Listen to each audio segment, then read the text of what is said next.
Ini adalah episode kelima. Pada 4 episode sebelumnya, kita sudah menjawab 7 dari 10 argumen yang selama ini membuat kita yakin bahwa bumi berbentuk bola. Pada episode ini, kita akan membahas topik nomor 8, yaitu soal penerbangan keliling dunia akan tiba kembali di tempat yang sama, yang menimbulkan persepsi bahwa bumi ini berbentuk bola. Pada episode ini, juga dibahas soal Antartika dan bom nuklir kubah bumi, yang sangat berkaitan dengan penerbangan dan angkasa luar. Pertanyaan paling umum tentang flat earth adalah tentang penerbangan. Jika kita terbang dari barat ke timur, akan kembali ke tempat semula. Bagaimana ini bisa terjadi jika buminya datar? Pertanyaan umum kedua adalah, jika bumi ini datar, ujungnya apa? Apakah kita akan jatuh? Pertanyaan yang lebih mendasar sebenarnya adalah, dari mana asalnya peta bumi bola dan peta bumi datar itu? Bisa dipertanggungjawabkan atau tidak kebenarannya? Silakan Anda cek situs USGS, United States Geological Survey. USGS adalah lembaga resmi bentukan pemerintah Amerika Serikat yang sudah beroperasi selama 137 tahun. Karyawannya hampir 9.000 orang. Anggarannya mencapai puluhan triliun rupiah per tahun. Tak mengherankan jika USGS menjadi lembaga survei geologi yang paling kredibel di dunia saat ini. Di situs USGS tentang Map Projections, Anda akan melihat proyeksi peta yang disebut azimuthal equidistant, yaitu memproyeksikan peta bumi datar menjadi peta bumi globe. USGS mengatakan bahwa peta bumi datar yang diproyeksikan lewat azimuthal equidistant ini digunakan untuk membuat peta atlas nasional Amerika Serikat, untuk menentukan jarak penerbangan, serta untuk menentukan arah antena. Selanjutnya, USGS mengatakan bahwa logo PBB adalah peta bumi datar yang menjadi sumber azimuthal equidistant itu.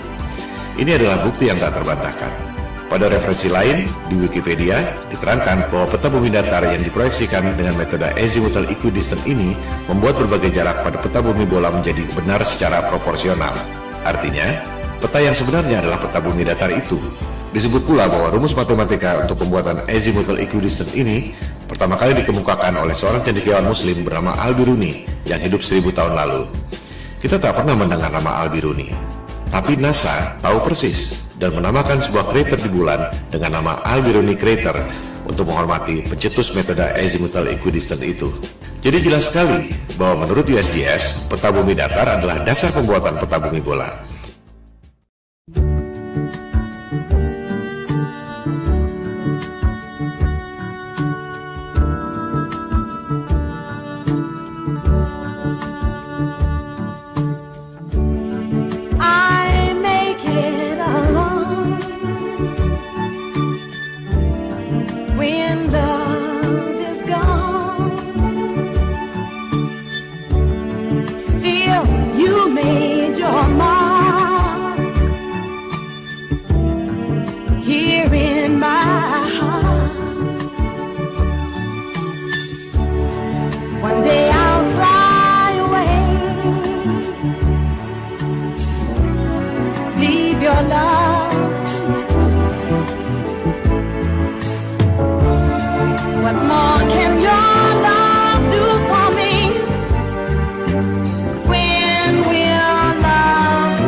Yang mungkin Anda tidak perhatikan adalah horizon bumi selama Anda terbang.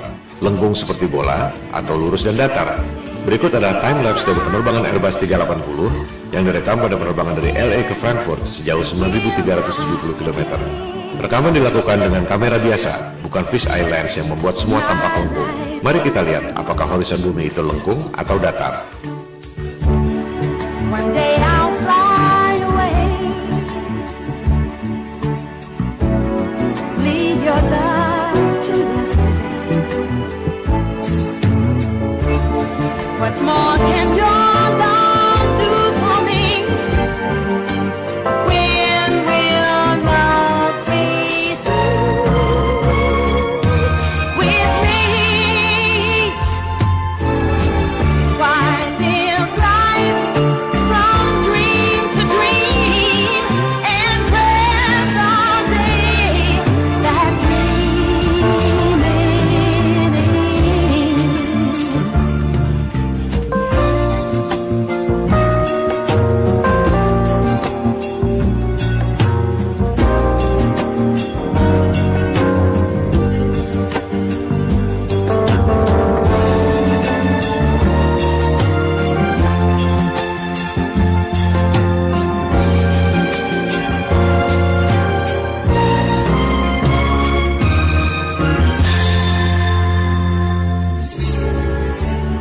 Kembali pada perbandingan kedua peta, tempat-tempat di dekat pusat lingkaran, yakni kutub utara, secara proporsional jaraknya sama.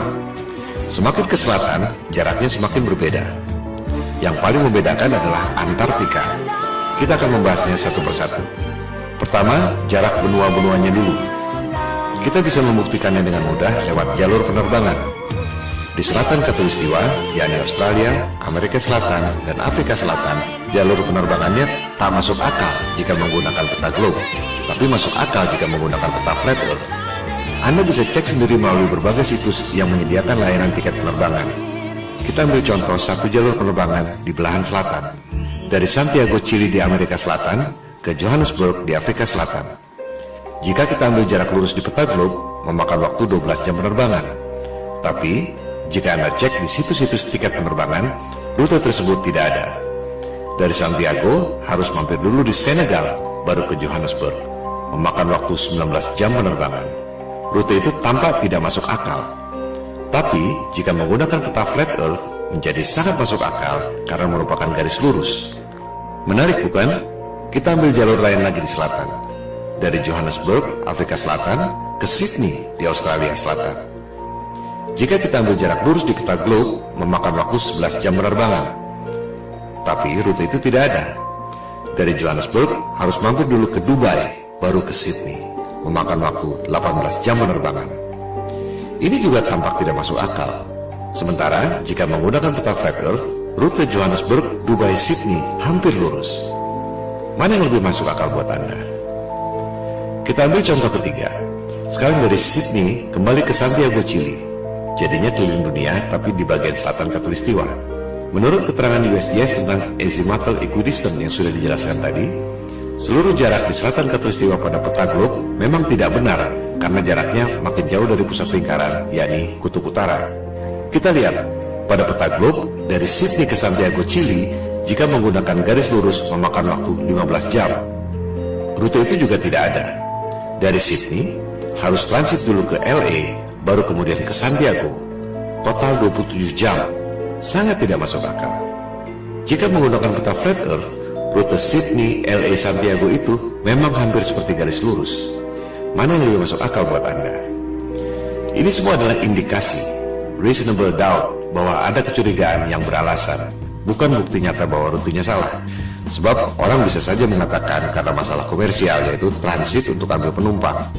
Tapi tetap saja, sebagaimanapun mengambil penumpang tak akan dilakukan jika rutenya tidak masuk akal. Bukti yang agak telak adalah berita di Daily Mail 13 Oktober 2015 lalu. Pada penerbangan China Airlines dari Bali ke LA, seorang wanita melahirkan di pesawat pada ketinggian 30.000 kaki atau 9,2 km. Pesawat terpaksa melakukan pendaratan emergency di Alaska. Sangat mengherankan bukan? Dari Bali ke LA mendarat emergency di Alaska. Pada peta globe, rutenya seperti ini.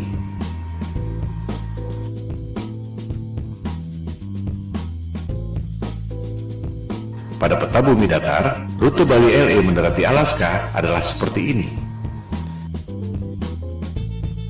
Mana yang lebih masuk akal buat Anda? Perbedaan utama antara peta globe dan peta bumi datar adalah di bagian selatan. Pada peta globe, di selatan Khatulistiwa semakin mengecil dan Antartika adalah sebuah benua. Pada peta bumi datar, di selatan Khatulistiwa semakin membesar dan Antartika adalah lingkaran yang mengelilingi bumi datar. Kunci pembedanya adalah Antartika, sebuah kawasan misterius yang memang sejak zaman dulu jarang dikunjungi orang. Bukan hanya karena dingin dan ombak yang ganas, melainkan juga karena sistem navigasi, termasuk kompas, tidak berjalan dengan baik di Antartika. Tercatat Vasco da Gama, penjelajah asal Portugis yang dalam tanda petik menemukan Maluku dan Timur Timur di abad ke-16. Namun upayanya gagal karena cuaca buruk terus-menerus dan jarum kompas tidak menentu. Suatu hal yang wajar mengingat jaraknya jauh dari pusat lingkaran bumi, yakni kutub utara, yang merupakan medan magnet yang menarik jarum kompas ke arah utara. Penjelajah pertama yang berhasil ke Antartika adalah Captain James Cook, orang Inggris pertama yang tercatat mendarat di Hawaii, Australia, dan New Zealand.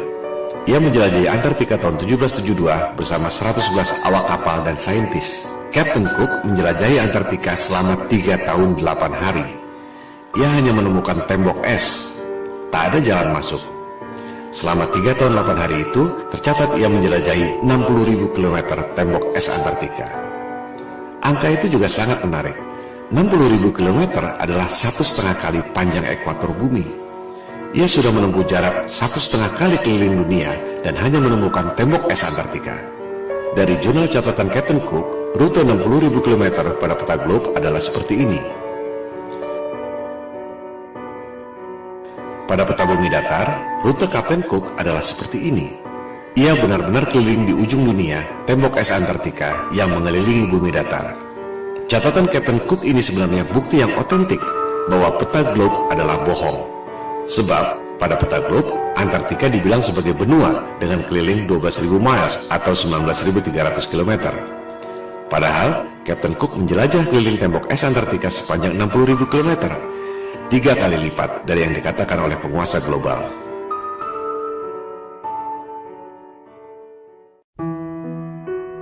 Tokoh paling penting dalam penjelajahan Antartika adalah Admiral Richard E. Byrd. Ini adalah orang yang sangat kredibel. Perwira Angkatan Laut pemegang Medal of Honor, medali tertinggi dalam militer Amerika Serikat. Ia tercatat sebagai orang pertama yang terbang ke kedua kutub, kutub utara dan kutub selatan. Byrd tercatat sebagai admiral termuda dalam sejarah militer Amerika Serikat. Ia diangkat sebagai admiral pada usia 41 tahun. Admiral Byrd pertama kali menjelajah Antartika tahun 1928-1930 dengan 2 kapal laut dan 3 pesawat udara. Byrd kembali menjelajah Antartika tahun 1934. Yang kedua kali itu, ia sendirian, 5 bulan di Antartika. Penjelajahan Antartika ketiga dilakukan tahun 1939-1940, di mana Admiral Byrd ditugaskan oleh pemerintah Amerika Serikat. Yang paling fenomenal adalah penjelajahan keempat tahun 1946-1947 setelah Perang Dunia Kedua yang terkenal dengan nama Operation High Jump. Admiral Byrd ke Antartika membawa pasukan militer lengkap, 13 kapal laut termasuk kapal induk dan 29 pesawat terbang termasuk helikopter. Ekspedisi Antartika terbesar sepanjang sejarah umat manusia sampai sekarang. Operation High Jump menimbulkan banyak pertanyaan dan spekulasi. Untuk apa membawa pasukan sebanyak itu? Ancaman apa yang mereka khawatirkan sampai harus membawa pasukan sebesar itu? Tujuan yang sesungguhnya tidak terungkap sampai sekarang. Sebagai perwira militer, Admiral Byrd tutup mulut, tak banyak bicara soal itu. Dokumentasi Operation High Jump sempat beredar. Terlihat Admiral Byrd menemukan wilayah di Antartika yang sama sekali tidak ditutupi salju, yang sangat memungkinkan adanya kehidupan.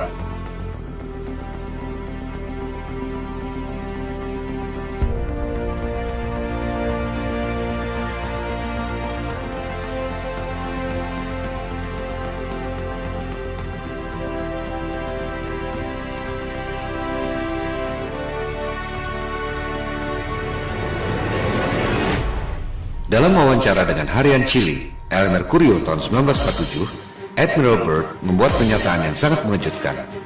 Ia mengatakan, Amerika Serikat perlu mengambil tindakan defensif terhadap serangan udara musuh yang datang dari kutub. Musuh yang mana? Mengapa dari kutub? Teka-teki yang tak terjawab sampai sekarang. Ekspedisi kelima Admiral Byrd ke Antartika dilakukan tahun 1956-1957, dikenal dengan nama Operation Deep Freeze, untuk membangun 3 pangkalan militer di Antartika. Berikut ada cuplikan wawancara TV yang langka dari Admiral Byrd tahun 1957.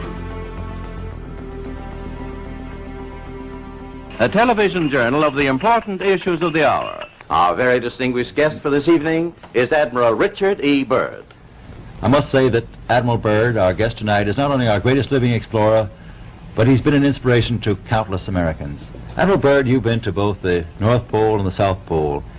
Is there any unexplored land left on this Earth? But strangely enough, there's left in the world today an area as big as the United States that's never been seen by a human being. And that's beyond the pole on the other side of the South Pole.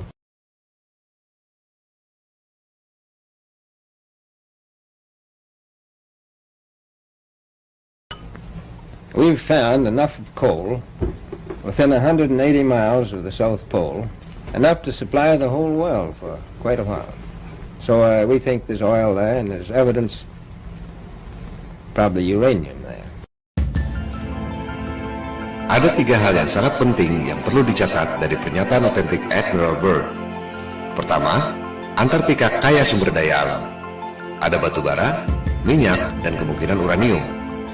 Kedua, ada wilayah sebesar Amerika Serikat yang belum pernah dilihat oleh manusia. Letaknya melampaui atau di belahan lain Antartika. Ketiga, dari clipping koran di Chili tahun 1947 setelah Operation High Jump, dikatakan ada kemungkinan serangan udara musuh yang datang dari Antartika. Ketiga hal ini adalah teka-teki yang luar biasa. Pertama, dunia pertambangan, dimanapun ada sumber daya, pasti akan disambangi dan digali. Selama ada nilai ekonomi, menghasilkan keuntungan, perusahaan pasti berebut. Udara dingin sama sekali bukan hambatan. Di Kutub Utara, kita tahu ada banyak perusahaan tambang yang beroperasi. Australia misalnya, yang berada di belahan bumi selatan, memiliki pertambangan di Kutub Utara. Tapi tidak di Antartika. Tak ada satupun perusahaan pertambangan yang menggali sumber daya di sana. Padahal jelas-jelas Admiral Byrd mengatakan ada sumber batu bara yang cukup untuk memasok seluruh dunia selama beberapa tahun. Byrd checks position by the sun compass. The glacier signals the South Pole itself. Here, Byrd drops the flags of the United Nations, carefully boxed, a symbol of America's goodwill to all nations. Coal, a mountain of coal. Byrd later declares Antarctic mines, if once tapped, could supply the world's coal needs for centuries.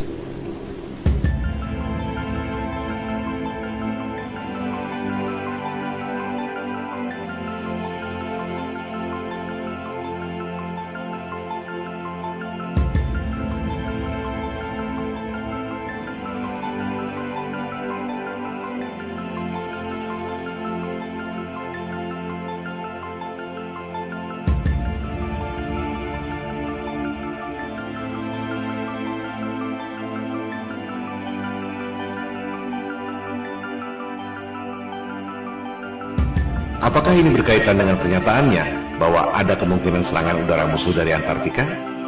Musuh yang mana? Byrd menyimpan rahasia ini bersama para elit global.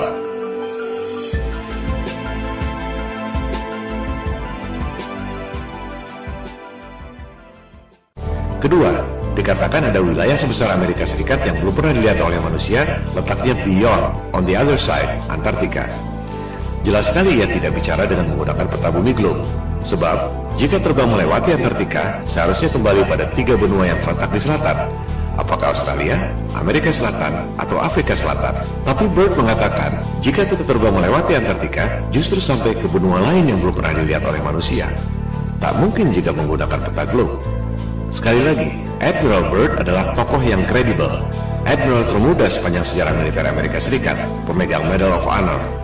Dan kita semua melihat dan mendengar sendiri dari mulutnya, bukan berita hoax atau salah terjemahan. Artinya, informasi ini adalah data yang kredibel, bahwa jika kita melewati Antartika, kita akan menemukan dunia lain, benua yang belum terpetakan. Pada peta bumi datar, yang dipetakan memang hanya sebatas tembok es Antartika yang mengelilingi bumi datar. Tak ada yang tahu apa yang ada di seberang tembok es itu.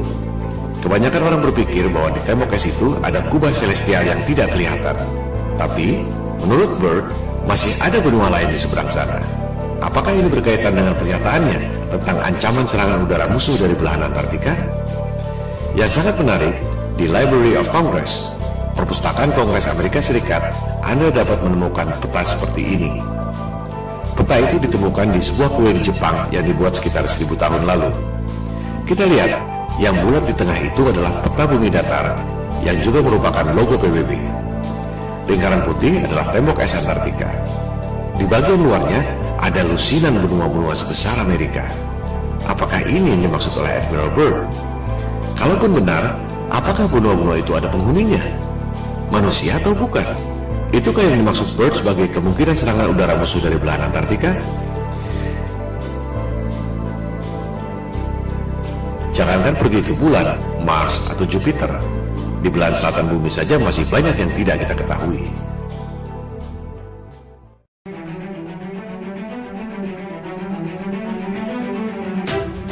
Dunia berubah total setelah penjelajahan Antartika secara militer lewat Operation High Jump 1946 dan Operation Deep Freeze tahun 1957 ini. Tahun 1957 dimulailah perundingan Antarctic Treaty yang ditandatangani 2 tahun kemudian. Antartika dideklarasikan sebagai daerah terlarang. Tahun 1957 itu juga diluncurkan Sputnik, satelit pertama di dunia buatan Rusia yang menjadi pemicu perlombaan teknologi angkasa luar. NASA didirikan setahun kemudian, tahun 1958. Dari situ, dimulailah berbagai cerita tentang perjalanan ke angkasa luar, pendaratan di bulan, bisnis satelit, pengiriman satelit ke Mars, Jupiter, dan lain-lain. Yang tak banyak orang tahu, tahun 1958 itu juga Amerika Serikat dan Soviet kompak, sama-sama membom nuklir langit selama 4 tahun sampai tahun 1962. Operasi bom nuklir langit ini dinamakan High Altitude Nuclear Explosions atau HANE. Dulu merupakan top secret. Sekarang kita bisa mengetahui detail operasi ini setelah arsip-arsip rahasia itu boleh dipublikasikan 50 tahun kemudian, yaitu 2012 yang lalu. Ini adalah 3 hal yang sangat menarik yang merubah dunia untuk selamanya. Tentu tak ada referensi yang mengatakan bahwa ketiga hal itu saling berkaitan. Sama naifnya dengan berharap tiap negara tak boleh punya rahasia militer dan strategi militer harus diumumkan lewat koran. Dunia tidak berjalan seperti itu.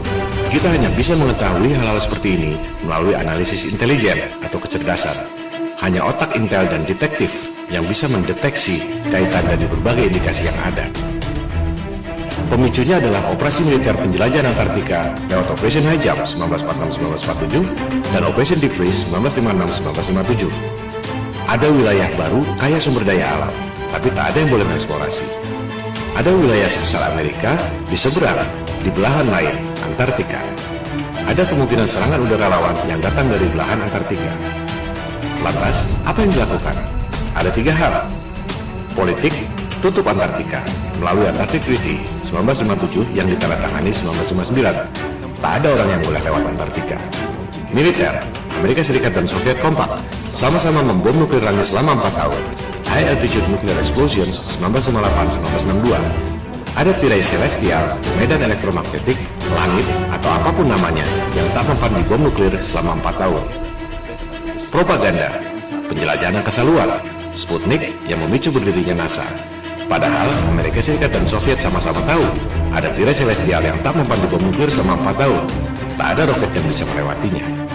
Kita akan membahas ketiga hal ini secara detail dengan bukti-bukti yang otentik dan kredibel. Langkah politik menutup Antartika dan langkah militer pemboman nuklir langit dibahas pada episode 5 ini. Langkah berikutnya, propaganda penjelajahan angkasa luar dibahas pada episode 6, NASA Hollywood.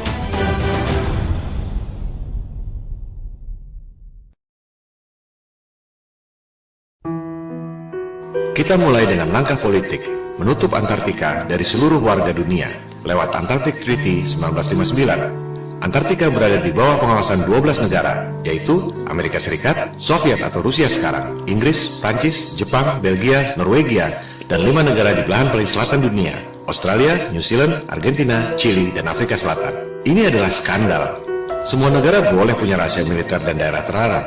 Area 51 atau Pentagon misalnya, atau Istana Negara, sudah pasti orang tak boleh terbang melintasi daerah itu tanpa izin.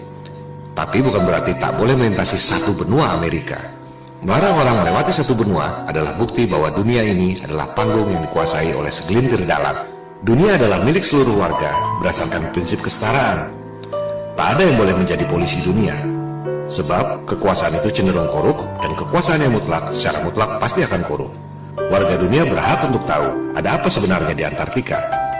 Jika bumi ini berbentuk bola dan di seberang Antartika adalah belahan bumi kita juga, semua warga berhak untuk tahu. Jika ternyata di seberang Antartika ada dunia lain yang belum pernah dilihat oleh manusia, seperti yang dikatakan oleh Admiral Byrd, warga dunia pun berhak untuk mengetahuinya.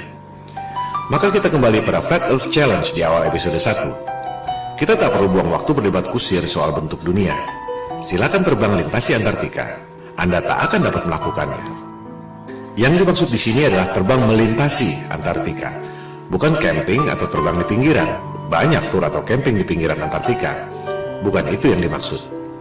Lebih lucu lagi, peserta tur Antartika diminta untuk tidak memotret horizon secara langsung, tapi harus melalui kaca cembung, fish eye lens, agar horizonnya kelihatan lengkung. Ini juga bukti bahwa ada hal yang disembunyikan. Horizon di Antartika kelihatan sekali lurus dan datar, tapi hanya boleh dipotret dengan kaca fish eye agar kelihatan lengkung. Tak ada yang bisa keliling dunia lewat selatan melintasi Antartika. Apa yang disembunyikan di sana? Apa dasarnya 12 negara punya hak lebih dari negara-negara lain di dunia? Di mana itu jargon hak asasi manusia dan demokrasi yang selama ini mereka dengung-dengungkan? Yang ada hanyalah kartel, oligopoli, homo homini lupus. Manusia adalah serigala bagi sesamanya.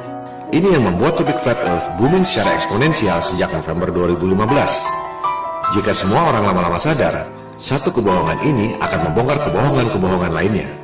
Seperti batu kerikil yang bikin jatuh raksasa. Elit global mulai terpojok. Jumlah mereka hanya sedikit. Tak ada yang bisa melawan people power. Maksud dari pemaparan ini adalah membangkitkan kesadaran. Silakan sebarkan. Silakan lakukan riset sendiri. Silakan buat video sendiri dan tayangkan. Jangan berharap mereka akan mengakui. Standard operating prosedurnya adalah bantah, bantah, dan bantah. Jika Anda memposting soal flat earth, jangan kaget jika Anda dihina dan dipermalukan seperti orang yang paling bodoh di dunia. Saran saya, tak perlu ladeni debat kusir. Cukup fokus pada 3 hal. Pembuktian secara angka dan fisik. Perhitungan matematik gravitasi, perhitungan matematik gerhana, dan fisik melintasi Antartika. Skakmat.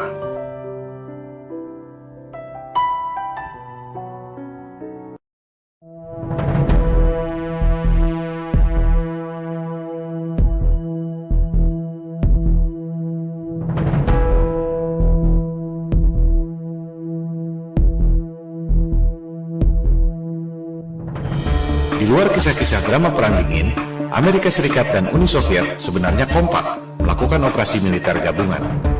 Penjelajahan Antartika yang terakhir, Operation Deep Freeze 1956-1957 oleh Amerika Serikat dan Soviet. Tak lama kemudian, di tahun 1957 itu juga, Soviet meluncurkan satelit pertama di dunia, yakni Sputnik. Fungsi Sputnik sebagai satelit bisa dibilang tak ada apa-apanya. Sebuah bola dengan diameter 58 cm dan hanya membunyikan sinyal yang tak penting. Yang signifikan adalah roketnya. Itu adalah kali pertama manusia bisa mengirim roket sampai ketinggian 577 km. Lebih dari setengah pulau Jawa ke angkasa. Amerika Serikat menyusul tak lama kemudian, mengirim roket berisi satelit Explorer tahun 1958. Amerika Serikat dan Soviet sama-sama tahu ada sesuatu di angkasa yang sangat serius. Kita hanya mendengar sedikit lewat fenomena Van Allen belt. Ada medan radiasi yang menutupi bumi. Keadaan yang sesungguhnya jauh lebih serius dari itu. Begitu seriusnya, hingga Amerika Serikat dan Soviet sama-sama membom nuklir langit selama 4 tahun. Sebuah operasi militer yang sangat mahal yang tak mungkin dilakukan jika tidak benar-benar penting. Operasi ini disebut High Altitude Nuclear Explosions, disingkat HANE, dari tahun 1958 sampai 1962. Dulu top secret. Sekarang kita semua bisa mengakses informasi setelah rahasia tersebut dibuka ke publik 50 tahun kemudian, yakni tahun 2012 yang lalu. Kita bisa mengetahui nama operasinya masing-masing, tempatnya, waktunya, dan kekuatan bomnya. 1000 kali lebih dahsyat dari bom atom Hiroshima dan Nagasaki. Ini menunjukkan betapa seriusnya persoalan tersebut. Kita perhatikan nama-nama operasinya. Operation Dominic, Operation Fishbowl. Kita pahami dulu apa maksudnya. Melalui teknologi roket yang bisa mencapai ketinggian 577 km, Amerika Serikat dan Soviet sama-sama tahu bahwa ada tirai alias kubah celestial yang menutupi bumi. Kubah yang tidak kelihatan, tapi memiliki radiasi yang mematikan. Seperti perisai elektromagnetik dalam film Star Trek. Bahkan disebut impenetrable, tak dapat dilewati. Sungguh mengherankan, orang sampai sekarang masih percaya bisa pergi ke angkasa luar. Padahal jelas-jelas disebut ada perisai alami yang tak dapat ditembus. Ini yang dulu dikatakan oleh Ibnu Sina 1000 tahun yang lalu sebagai solid but transparent spheres, dan yang dikatakan oleh Nikola Tesla 100 tahun lalu sebagai celestial spheres. Untuk mudahnya, kita sebut saja kubah celestial atau kubah bumi. Elit global merasa kita ini seperti ikan dalam akuarium. Mereka mau menghancurkan akuarium itu dengan bom nuklir. Oleh sebab itu, operasinya disebut Operation Fishbowl.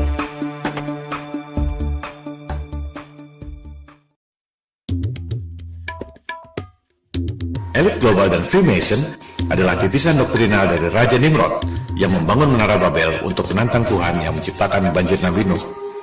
Mereka percaya bahwa yang namanya Paradise alias surga Firdaus adalah Atlantis, sebuah benua yang ditenggelamkan oleh Tuhan lewat banjir Nuh. Itu sebabnya Nimrod membangun menara Babel yang menjulang tinggi ke langit. Anda bisa mempelajari sendiri soal menara Babel ini pada Alkitab Taurat.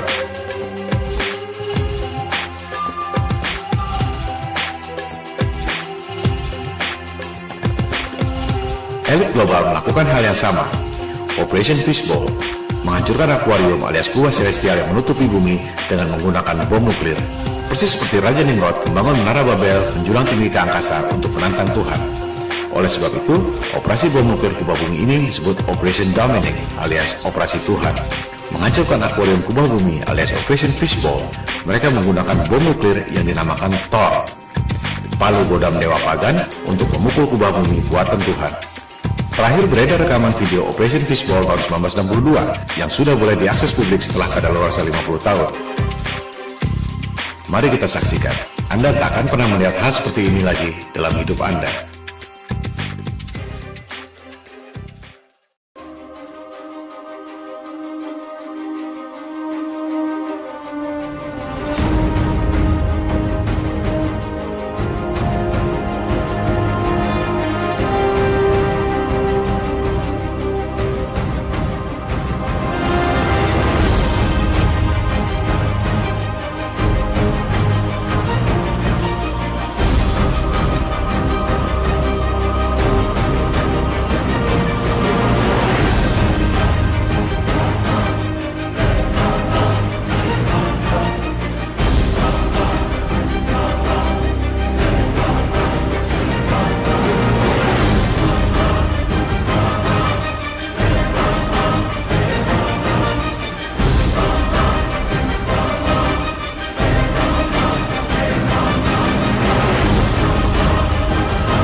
Amerika Serikat dan Soviet sama-sama membom nuklir selama 4 tahun, 1958-1962. Kubah celestial tak dapat ditembus. Amerika Serikat dan Soviet sama-sama tahu tak ada yang bisa pergi ke angkasa luar. Perlombaan angkasa luar, termasuk perjalanan ke bulan, adalah sandiwara, bisnis hoax, di mana elit global mendapat keuntungan yang luar biasa dari anggaran negara. Soviet bangkrut, dolar inflasi, rupiah kita lebih hancur lagi. Elit global tak akan mengakui ini. Mereka lebih baik membunuh daripada mengakui bahwa mereka bohong soal angkasa luar. Tak akan ada resolusi damai. Yang ada ialah people power. Mosi tidak percaya pada penguasa global yang membuat bangkrut semua negara di dunia lewat hutang-hutang dan financial engineering. Tentang space program yang dilakukan oleh Amerika Serikat, Rusia, China, dan lain-lain akan kita bahas pada episode ke-6 NASA Hollywood. Sementara kita tutup episode kelima yang membahas argumen ke-8 bumi bola. Penerbangan keliling dunia dari barat ke timur atau sebaliknya tidak membuktikan bahwa bumi ini berbentuk bola. Sebab perjalanan tersebut sebenarnya adalah seperti jangka yang mengelilingi pusat lingkaran, yakni kutub utara pada bumi datar. Sebaliknya, rute Bali LA yang terpaksa mendarat darurat di Alaska karena wanita melahirkan tak akan terjadi jika buminya berbentuk bola. Rute tersebut hanya mungkin terjadi jika menggunakan peta bumi datar.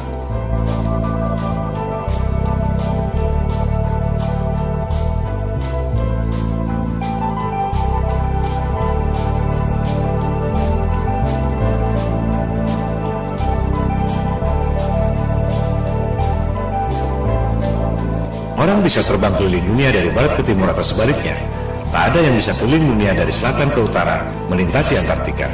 Silakan Anda buktikan sendiri.